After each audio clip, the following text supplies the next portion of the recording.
Welcome to the 28th Angle podcast, where your host, Shelley, Victoria, and Heather are here to hang out, have some fun, and share our different perspectives on a variety of topics. So let's get into it.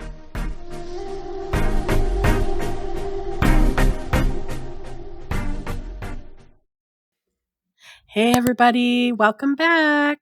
Hey. Happy Hump Day. Happy Wednesday. Welcome back, everybody. How was everyone's week? And yeah, it's been a week, hasn't it? It's been a week. No, I mean, that goes for my week as well. It's been a week. It has been quite a week. So, yeah, I didn't really do anything. It's been my normal week. This weekend, actually, a funny story about this weekend, I guess, is this weekend, my middle child won concert tickets. It was like last week or something. Whenever she went to her concert, she won concert tickets for a concert that was supposed to be this Sunday. And so I was like, okay, sure, we'll go. It was going to be 4 of us going. And I was like, yeah, that's fine. We can go. It's at the House of Blues in Orlando. A few people like Aaron and Riley have never been to the House of Blues to see what chaotic mess it is. I was going to say what kind of venue it is. And so I was like, it's fine. They're free tickets, whatever. We'll go. Sure. Anyways, it was like Monday or Tuesday, I think. And I had the thought, man, I hope that Brielle puts those tickets somewhere safe. Right about the same time, she messages me, Mom, I accidentally washed those concert tickets. Oh my goodness. I was like, well, because, I mean, I said, you have a picture, maybe if you call. And she's like, oh, that picture was on Snapchat. It's gone now. I don't have it. And I'm like, oh man. And I said, did you actually like win them by like entering and winning them? Or like, how did you actually get them? And they were like, no, they were just passing them out as we left. So I was like, yeah, I don't see you getting those back. No. So much. That's unfortunate. That was the whole plan. Yeah. So we aren't doing anything this weekend either now. Well, you gotta rest up for the next couple weekends. Yeah, I know. So I guess last weekend I did get more of my tattoo. That is one thing I did. So I took my kids to my mom's and let them swim for a bit. And then I went and got more of my Halloween tattoo sleeve done. So looks pretty awesome. Can't wait to see it in person. Yeah, it looks really good. And then this coming weekend, I am thinking about going to Spooky Empire on Sunday, but I'm not sure yet. I just know it's going to be crowded, but I just like to go see all the vendors and buy stuff. Yeah. As for me, this week, well, my husband's been on call, so we didn't really do anything. Yeah. Boring. Is it, huh? Boring stuff. This weekend, we'll probably go see a movie. Maybe he's still on call, so I don't know. He was actually busy last weekend for being on call. But we did have the guy come in and check our AC unit. What was wrong with it? Nothing. It's just they come and do like quarterly. Oh. They just come and do quarterly checkups. Oh, okay. Well, we live in Florida. She's been extra protective. Okay. Meanwhile, both of our ACs have been out already this year, so Shelley's just on wood. Being safe. I cannot. I mean, when that hurricane hit us last year, and I felt what it was like without AC for 5 days. I cannot do it. Not even taking the chance. No. Yeah, so we'll probably go see a movie and possibly, and yeah, just got to rest up for the next couple weekends. So, and if you're wondering what's happening, big party's coming, huh?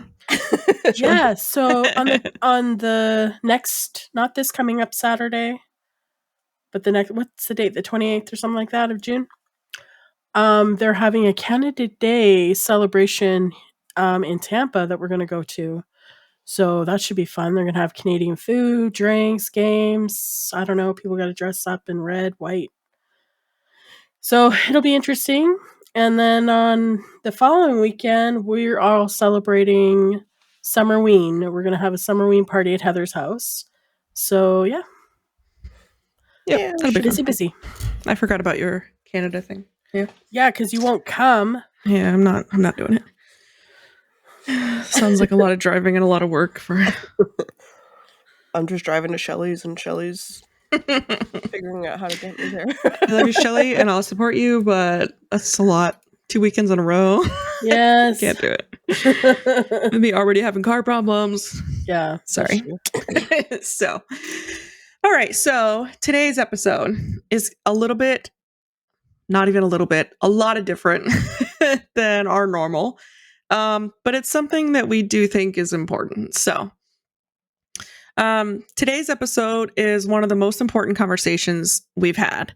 It's raw, it's personal, and I wouldn't say it's overdue, but maybe a little. June is Men's Mental Health Awareness Month. And for families, including mine, this isn't just a topic, it's a lived experience. We're talking about the silent battles, the heavy expectations, and the unspoken rules that too often keep men from reaching out for help. You'll get to hear a story of love, heartbreak, and the unimaginable loss from someone incredibly close to me. And while it's a hard story, it's also one that carries a powerful message. We have to talk about this, and we have to do better.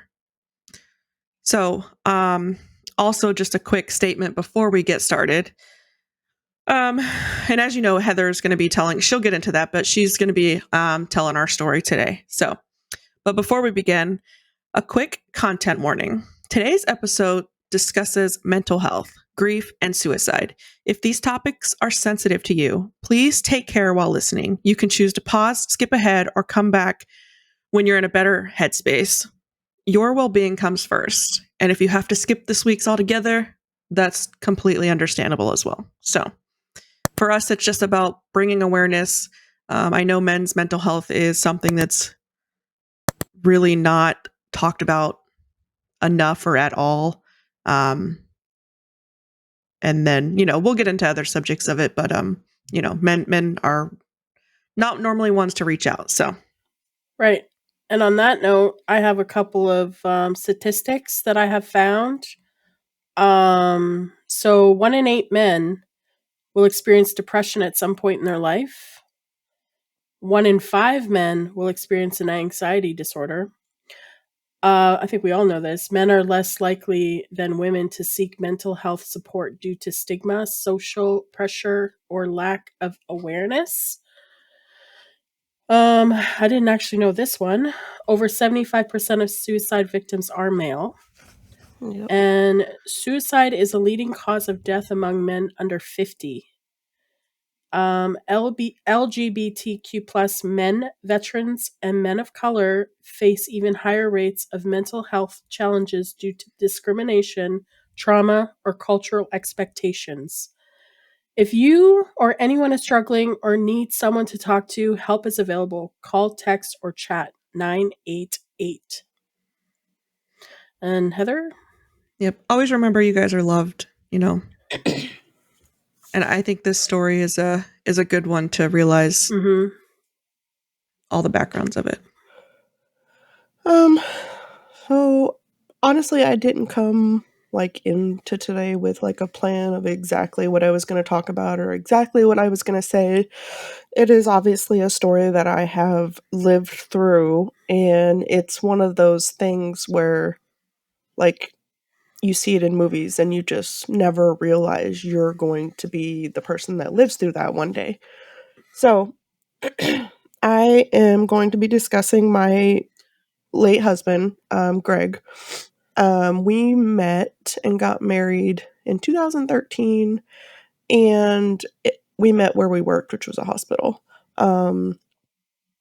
He had a son at the time, and then I had 2 daughters at the time. So we had 3 kids.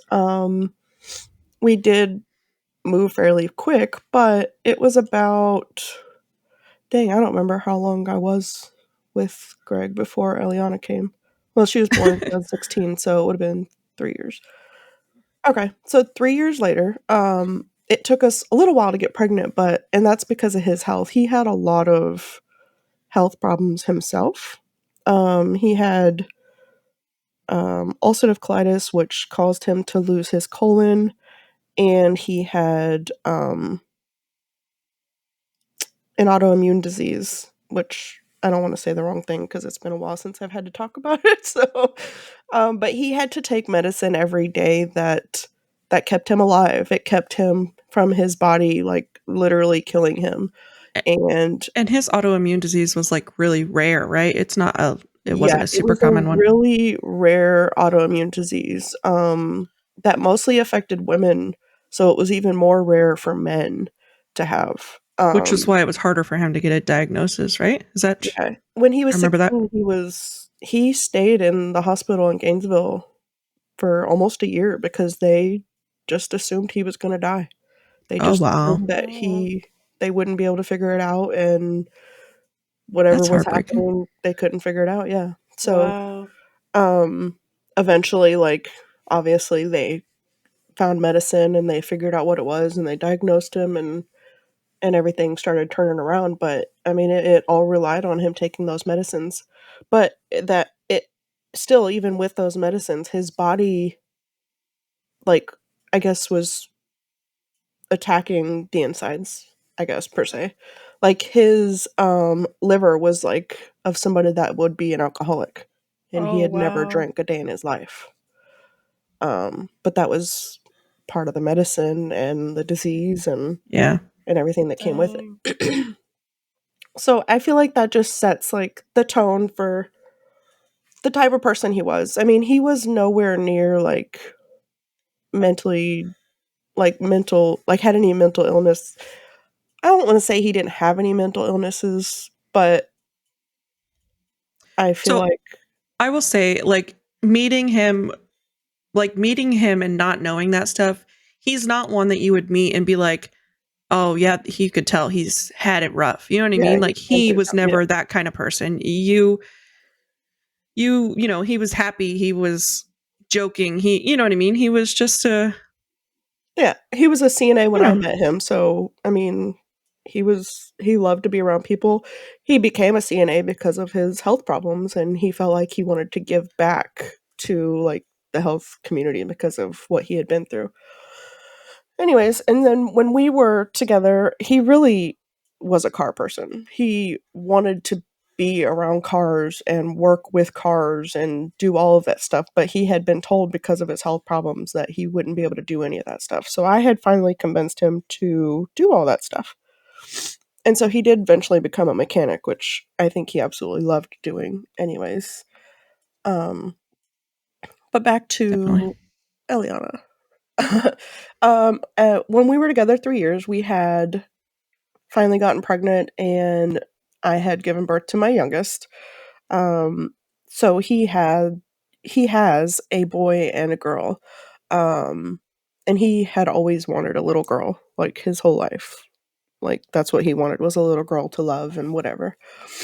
And so he was excited for that little girl. And we had a really, really good life, to be honest. I mean, obviously all married couples have their ups and downs and things that they go through, but um he was a very workaholic. So there were a lot of times where I would always end up just going to like hang out with my family by myself or whatnot because he was such a workaholic. He just didn't want to stop working. Yeah, he worked so much. Yeah, Like it was like 2 or 3 jobs most of the time. I don't know. I couldn't convince him otherwise. he So wanted to. Yeah, like yeah, it he was wanted to. So yes. um I don't really feel like there's any like important details there, but it was probably 2018 when I started noticing like a decline in his mental health. Um, I and I just want to say that and I know some people probably already know this, but the fact that I have been through this and I have worked in a mental health facility, it is so hard to get mental health help when people need it. And that Yeah. goes for anybody, not even just men. So I wish that there was a way we could do better with that. Like Yeah. the US has to figure out something. I don't know. But just know how hard it is for me, and it's supposed to be harder for men. You know what I mean? Like men Yeah. are less likely to get diagnosed and all that stuff. So it's like even just trying to get my kids in, and yeah. it was hard enough. So men have it harder. But at that time, we did get him into a therapist. We did get him into his doctor, and we did get him on medicine. He was very depressed. And I don't even know like what other diagnoses he might have had. To be honest, he was never. It all came so fast. I don't even know like where to go with it. To be honest, um, but it started affecting us and our marriage, and that's because like being me and me being so independent, I would go back and forth. Do I sit and babysit him, or do I go live my normal life? Do I go do my normal things? You know what I mean? So I had to find a balance Yeah. of what was okay for me to sit there and watch and what wasn't. Like, I don't know. It Yeah, was that really, really would be a battle for me too. Yeah. yeah, it That's was hard. really hard. Like, obviously, I gave up a lot and I was there every step of the way that he needed me, but at some point, like, Yeah. I have to go live life too and do Right. things that I want to do. So, and he had never been suicidal at all. Like, none of those had ever come up before. Nothing like that. So I think it was he had tried once at home. I don't even know if you guys know this. I think I told you. He had tried once at I home did. Yeah. when I was home, and obviously I had woken up because I was asleep. It was like early in the morning. I had woken up and I had to I he was gone, so I had to go find him, and of course I found him outside in his car. Um, and I stopped everything and got him under control. And looking back now, obviously I should have probably called somebody and got him more help. But I think when you're in the moment and you're living through that, you're trying to like also make them feel better and doing what they want. I don't know. It's Yeah. it's a tough situation. Doing what makes them happy in the moment, not what's best for them. Yeah, yeah. Yeah.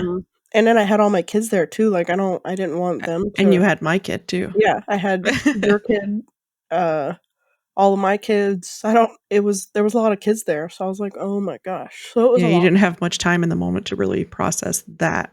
What Yeah, was no, I was actually. trying to get him out of the situation before any of the kids even somewhat seen or noticed what was going on. Yeah. And then, I don't even know like when that was, obviously. Um, and then it was our birthday weekend. We were planning a trip. We were planning a trip to an island, and that just didn't work out. So, No. so we ended up planning a A camping camping trip, trip. which was 2 hours away. Um, he always knew he was invited. I made sure he knew he was invited, but he wouldn't go to stuff like that because of um his health, because he had no colon. So there were certain things he had to do, and he had to be close to a bathroom and such, all the fun stuff. I'm sure none of the listeners want to hear, so I won't go there. Also understandable. You know what I mean? Like Yeah. Yeah. I wouldn't want to do that if I was in that situation either. I'd Yeah, go but camping. I think in his mental health state, he felt like He couldn't. he wasn't invited, or like I didn't Yeah. want him there, you know what I mean? Because Yeah, you were at going that time, without him. we're Yeah. sitting there battling each other because of his mindset and me Yeah. wanting to go do something fun for my birthday. Right. So at that time, which this sounds bad, but at that time, I had asked his mom to keep an eye on him because he was definitely being weird. He was definitely being weird. And so he was going to go stay at his mom's that night. But when I left that, it was a Friday, I think, right? That we went. Mhm. Yeah. When I had left that day, he had called me and he had made a comment about, him wanting to do something, and I was like, no, we're not, like, we're not doing that today, like, come on, like, I'm just going for the weekend, I'll be back, like, you can call me Right. whenever you want, you can text me whenever you want, I'm right here, like, I'm not running away, I'm right here. Right. Yeah. And then I think it was, like, when I was halfway to the camping trip, he had texted me and said, "Hey, can you please just make sure my daughter always knows who her daddy is?" And I was like, "Well, your daughter's always gonna know who her daddy is, like, yeah, of course, that's never gonna change, like, I'm not, Right. I I don't." don't know if I knew that part. Oh, really? Yeah, and I was like, "That's, like, I'm not, like, ashamed, like, you're her dad, like, why, she's always Right. gonna know Yeah. who you are, like, I would never want that to change," type thing. And then we moved on, but he was at work, he was supposed to be at work during all this. Um, so I think we had finally gotten there, we got everything set up, and, we were having fun, and I think we had a few drinks, and he had called me that night, it was really late, I don't even know what time it was. He had called me and he sounded fine, perfectly fine, like, he sounded really good. Yeah. Um, Normal. and we had a normal conversation, and he was telling me that he loved me, and then he said that he was just gonna go for a drive because he wanted to calm down, and to me, that was perfectly normal. He's a car Loves guy. He cars. Yeah. loves cars. He loves being in his car. He had 2 cars at the It's time. his happy place. Yeah. Yeah, like, that's literally, like, he ate, slept, and breathed cars, literally. Mm-hmm. Literally. Yeah. So, that was not a red flag to me. But it was June 1st, the next morning, I got a call from his mom, and, of course, she was panicking and freaking out, and she had found that he had, died by suicide that night. Um, I don't even, like, looking back, I don't even know, like, the words. Like, I was just telling, Victoria and Shelley that I'm sure there are stories at the time of how everybody else felt or what happened in between those moments that are just a blur to me Just a blur to you. Yeah. because I can't say that I remember it. Do you remember the first thing I said to you? No, for sure not. I remember this because, like, I feel like you told me what happened. Like, I remember waking up in the tent to you Yeah, I remember that. upset. Yeah, you upset. Shelly, I think Shelly whispered to me, like, what happened? What's going Yeah. on? And I was like, I don't know. Like, I'm confused too, but, something's wrong. And I had asked you what happened or something. And you had responded something about him taking his life or something like that. And I immediately in my head thought he tried but didn't succeed. So one of my first comments to you was like, how dumb and annoying that was. Like, Well, yeah, and, and and so I instantly went to anger in that moment and then instantly felt bad when it all clicked and I processed it through my head like, wait, he's gone. Like, but it kind of just goes to show that like that was, I don't know, that was instant, not processing, not thinking, not even realizing that could happen to me, or yeah, you or somebody in our family. Like, yeah, I it's thought it was definitely, something about him going to jail. No? what? Did somebody say something? No, I don't know, because I remember you saying something like, what do you mean he's gone? Like, you kept saying that, like, to his mother. well, Oh yeah, on the phone. That's all we heard. Yeah. Yeah, what do you mean Yeah. he's gone? What do you mean he's that was gone? all she kept saying. He's gone. He's gone. He's gone. What do you mean? Like, what do you mean he's gone? And then she finally said, he's dead. He's gone. But obviously, she was crying and in Yeah. tears. Yeah. I mean, I do remember that now. Yeah. she's the one that found him, so that's understandable. But Yeah. Oh yeah, for sure. um, I don't really think we should discuss, like, I guess how it happened. But he did go on his drive, and he drove back to our house where we were living, and did what he did there. Um, I do. There was a 2-hour drive home because we were, right? Was it 2 hours away or was it further Yeah. than that? I think it was 2 hours for me, 3 hours for you guys. I was going to say, I wanted to say it was longer than that. So it was probably a 2 to 3 hour drive home. And I had to drive that back to my 2-year-old daughter who was almost 3. Because she was with her grandparents who had just found him, so they were hysterical, and Yeah. it was a really bad time. It was not something that I ever expected.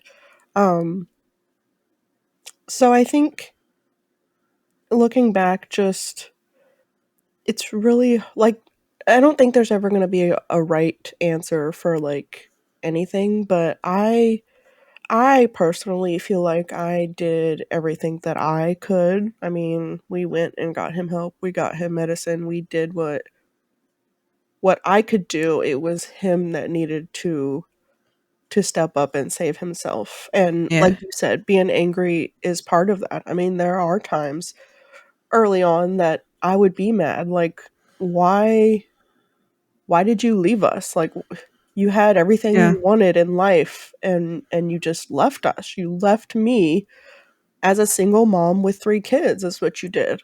Like, Yeah. now Oh here yeah. I am, not saying I can't figure it out because I've always been so independent, but now here I am trying to figure it out. Like, it Yeah. sucks. Not only that, but this little girl you wanted so bad, you just left Yeah. behind.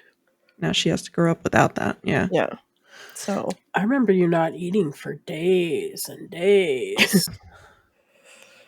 Remember I do that? remember you guys telling me to eat all the time. But I literally had no appetite. I couldn't. Yeah. Like, you guys had to force me to eat. I remember that. Yeah.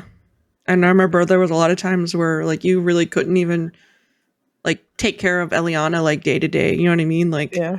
I mean, you did and you could obviously, but like there was times you didn't want to like move off the couch and Yeah, like even having a conversation with you, it's like you weren't there. was yeah. Yeah. Yeah, it was You all probably don't blur. I don't remember. remember much of it. I mean, I remember Understandable. sleeping a lot and doing what I had to do, but Yeah. wasn't much of anything else. So that just, I mean, that's partly why we're telling our story, because most people probably, obviously it's the mental health part of it, but probably don't think about who who it affects. How many lives are actually affected. And not only that, but how many people actually do love and care about you. Like the people that would truly have been there for you if somebody just gave a sign or Spoke spoke up out. about it Ask for or The one other something. person. Yeah. Yeah. I remember him making a post on Facebook, and a lot of people questioned him about it, but not a single person like reached out to him and was like, "Hey, dude, let's go meet up. Do you want to Let's talk? talk. Let me Yeah. call you." Something. And so stuff like that I think about, and even now stuff like that when people post or do something weird, like we all panic. I think as a family we all panic and try We to. do. And it could be somebody that I know like does it often enough to where it's like they may be sad, but they never would really do that type thing. Yeah. And I can't sleep. I have to make sure they're okay. Like I'll still talk to them. Like I'll stay up until 3 a.m. if I have to just talk to them to make sure that they're okay. Like even when I truly feel like I know they're probably not really going to do it, but I would have never thought Greg would have either, you know? So it's Yeah, like that's for what sure. goes back to me. You know, that's what replays in my head. And I think for Greg too, like on that statement, like there's so many people it affects. Like I'm sure he would not have thought it would have affected me and my family. You know what I mean? Like Yeah. on any level. I mean, maybe me a little bit, but like, you know, to have, you know, Wayne think about it every year too, you know? Yeah. Like it's just it's a big like time period and I think our entire family's life that's like Yeah. a crater, you know? Yeah. Living there. I would have never known like the whole Wayne situation. I would have never realized that until you told me so. Yeah. Which is what brought up me saying that, the things that happened during that time period, I probably wouldn't. Yeah. I'd be surprised at the stories people told me probably. Yeah. But we could all see it, so I think we knew that too, you know what I mean? Yeah. Yeah, We could it's tell definitely a little bit. changed me as a person. It's definitely changed even my kids' life. I mean, um, obviously the most affected one is Eliana, even though she was so young. I was being told by so many people, "She's young, she'll be okay. She's young, she'll be okay." You know how many times I heard that? So many times. So many times. But Not she really nice to is say though, honestly, about to be 9, and during that time period is when I think her anxiety, like, in overcharge or something, like, yeah, she had, like, separation anxiety, and she had all kinds of anxiety, like, she had to know, like, where I was and that I was okay, and I think oftentimes more times than not, she would end up calling, like, Victoria and making sure she was okay, and calling my yep, mom and making sure she was okay and what she was doing, and she literally there was a time period for a while that she had to call the people she loved and just, like, hear that they're okay just and make what sure they're doing. Yeah, yeah, we're there. and so I don't think anybody could convince me otherwise that that wasn't because of that. I Oh, no, mean, for she sure. said goodnight to her dad, and the next morning, he was gone. Yeah, So, that's something that it's gonna unfortunately live with her forever, yeah, yeah, Mhm. yeah. at least I think, Oh, yeah, 100%. Obviously, there's healing and therapy and all that, but that's a huge part of her that's not it's always gonna live in the back of her head somewhere, you know? Mhm. Well, and just trying to explain I don't think she was quite 3 yet, I think she was almost 3. But trying to explain to a 3-year-old what happened is next to impossible. So, Oh, yeah, I could not, I imagine. mean, I remember her grabbing and this is the stuff I think about, like and even when somebody is going through, um, issues or, like, suicidal thoughts, like, if somebody reaches out to me, this I end up telling them, like, if they have kids, like, just think about your kids. Like, Eliana would grab a picture of Greg and sit him on the couch and be like, "Daddy's watching cartoons with me." And that's all Aw, she had at that age. That's all she knew because she didn't have her daddy there. More times than not, she would ask me, "Why can't we just go see daddy? Like, can we yep, just go see daddy? Why can't we just go see him?" Like, you can't explain that to a young child. It's so, like, heartbreaking to not be able yeah, to give your child that. yeah, that is heartbreaking. Um, and like I said, I never really had anything specifically planned, so do you guys have any, like, details? No, I think I said my part, I think it affected, um, and I kinda said this, I truly think it affected the entire family way more than anybody would ever think that Oh, it yeah. would, you know? I mean, I Um, agree with that. It yeah, literally it affected it gave all of us it changed all of our lives, mhm. and, on some level, and not that it was all bad, obviously we you wanna speak out and keep it in mind now, which is good for the future, but, it's sad, it's a heartbreaking thing that happens, and, Yep. so Um, I definitely learned that life is you just literally never know, you just don't know. and I probably stay mad at people way less nowadays and make sure I tell them that I love them and Yep. just Even if I'm mad at them, like yeah. I mean, life happens, and obviously, I'm still gonna have those feelings, but Yeah, because of what I've we're been through, human. I'm definitely a lot more Forgive like, I faster, start and remembering that and tone it but down also or on the other side of that, like, having more respect for yourself, you know what I mean? Like, you also only live once, like, it's just mhm. crazy. It's like both sides all the way around, every level, you know? Yep. It really affects a whole family's life, so Yep.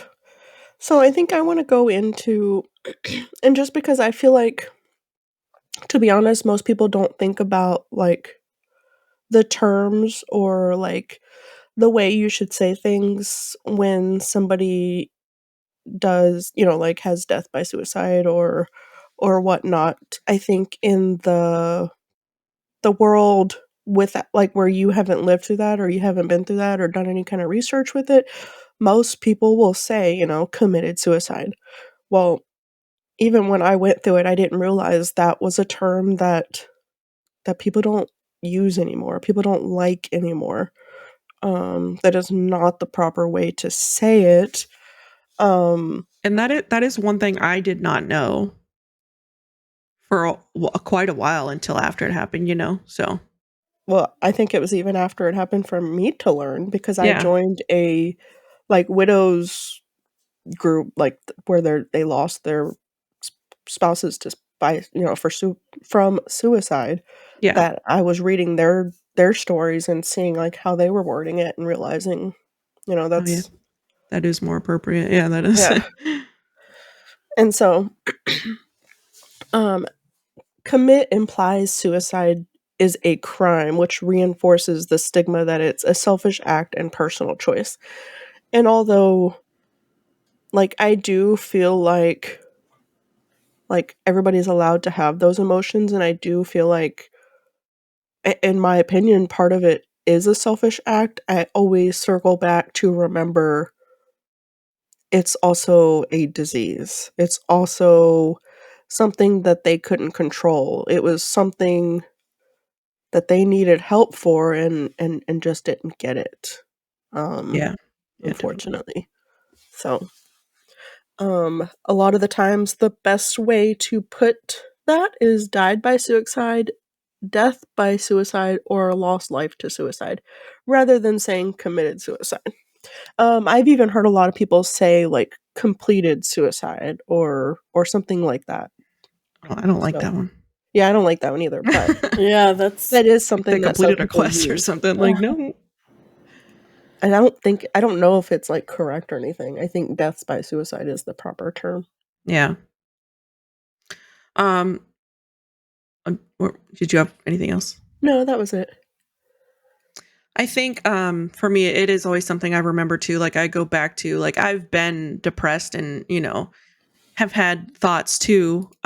Me now, after experiencing that now, I would never, like I would think of the kids just like what you say. So I could never, but I don't know that I ever would before either, but it does obviously change your view on it a lot. And I know even for men, since it's men's mental health awareness, even though I know the feeling, I can't imagine on some level because men have, they are judged more harshly for a lot of things on those levels, like Oh, they don't yeah. feel like they can reach out. People our age, men were taught to be the man of the Yeah. house. Yeah, So man yeah, up, buck up. Yeah. Man up. some Weren't of the allowed to unspoken cry. rules of manhood I have here actually to read. So Oh, dude. Okay. Yeah. yeah. So they're supposed to be the rock, not the ripple. They're expected to stay calm and strong and unaffected by everything, even when everything's falling apart. So, having that a title of how you're supposed to be and then having depression and or whatever else may be the case, like how is no human could withstand all that, that's a lot. Yeah. So pain is weakness, so hide it. That's some obviously most of us grew up on. If you're a boy or a man, walk it off. It's fine. You're okay. Some dirt on Just it. tough it out. Yeah. So always be the provider is another one. And I know that's a big one for at least the men that are around. Yeah. Us. For a lot of men, for sure. For a ton of them, yeah, they have to be the provider. They have to bring home all the money. They have to take care of all the bills. They have to, this, and this. And it's always a stress that I think that most people live with it day to day and don't even think about it if you're not the man that's trying to do that. No, don't get me wrong. A lot of women have to do this for themselves too. So, don't take offense. This is just men's mental health. So let's keep that in mind. But women also weren't grown up with that phrase thrown at them. You know what I mean? Like having which is their why family be like that. more women are willing to talk about it than men because of of Yeah, those. exactly. Yeah. Yeah, they don't have those ties of how they're supposed to be to that level. Yeah. The stigma or whatever you want to call it. Yeah. There's no room for soft emotions. I know that's a big one. They're supposed to be in fix it mode, not feel it mode. They're supposed to have camaraderie without emotional intimacy. Like it's okay to bond over sports, not over sadness, so they're not allowed to be sad and talk about their feelings. They Right. have to talk about sports and It's so crazy. whatever else is supposed to be manly. Which I think, honestly, our future is definitely changing on that level. So that is one positive good thing on that. But I think that I mean, a lot more the kids next generation nowadays, is changing that for sure. Are a lot more emotional and aren't afraid to show it or say it. Like they're allowed to be, allowed in the sense of, and then the last one I have is just being needed and being valuable. So like if no one depends on you, who are you even valuable? Do you even matter? Who are you? So I just want to add something real quick. I know earlier I talked about the USA text line. It was 988. Well, Canada has their own, and it's 1-833-456-4566 or text 45645 if you're in Canada. Oh, that's good to know. Good, yeah. And UK has one too, 116-123. I'm not sure how the UK does their numbers, but I know we might have a couple listeners out there. Yeah, for sure.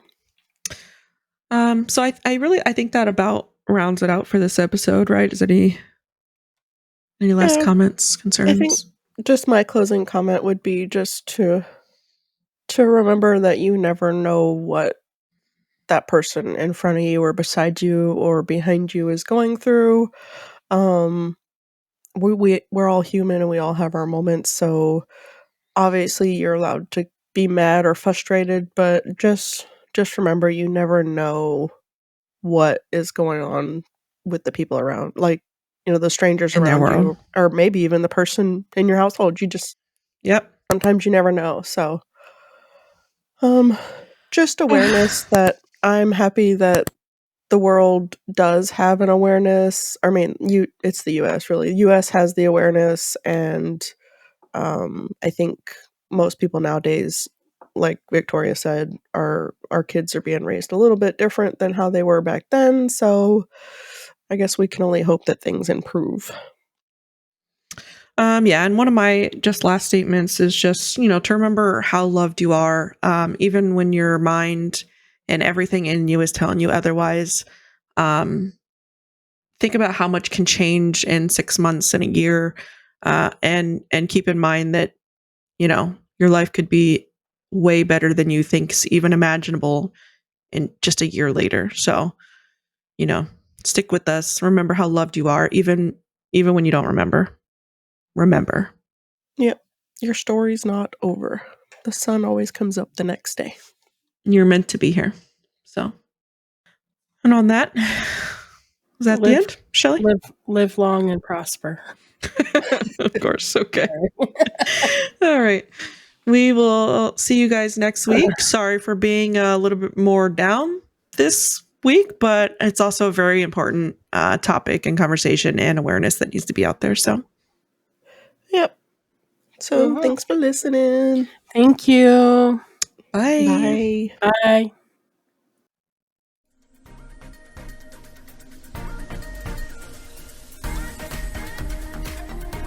That's it for this episode of the 28th Angle podcast. Thanks for hanging out with us. If you enjoyed the conversation, be sure to follow and share it with someone who needs to hear it. Follow us on our socials at the 28th Angle podcast for more updates and behind the scenes content. Until next time, keep looking at life from every angle. Especially the 28th.